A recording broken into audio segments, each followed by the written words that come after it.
Majuu, or King of Demons, is a side-scrolling action platformer released only in Japan in 1995.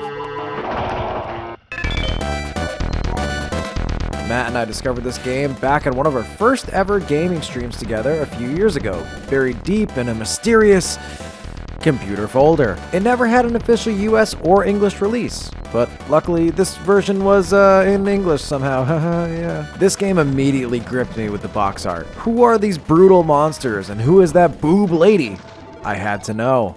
You play as a man named Abel, who is a man that is not John Rambo. Our story takes place in the city of Dragon Ball Z, floating island, dystopian graveyard, railroad, unholy death fortress of Sauron, floating in the blackness of Spaceberg. In the not too distant future, a mysterious unicorn dragon man swoops down and approaches you. He is Bayer, Abel's old friend who has sold his soul to the demons and has kidnapped your wife and daughter. Abel calls Bayer a bastard, and that's pretty hardcore for Super Nintendo. Oh, you bastard! After a quick demise, you are magically reinvigorated by your family. And you defeat Bayer by blasting his ass with a pistol. And these huge energy punch things. The game controls pretty tightly. You have a double jump and roll that really come in handy, but you do have to commit to jumps. You'll notice quickly that this game is pretty tough. Enemy patterns can be confusing at first, and there are some parts that feel a little cheap, but once you learn the tricks, you really start to get the hang of it. The enemies are pretty varied, from shambling zombies and jumping frogmen to skeleton turrets and these little shirtless buff guys. Most stages have one or multiple mini-bosses, and they can really give you a hard time before you figure them out. King of Demons really gets cool when you defeat a boss and a giant color-changing gem drops down for you to grab.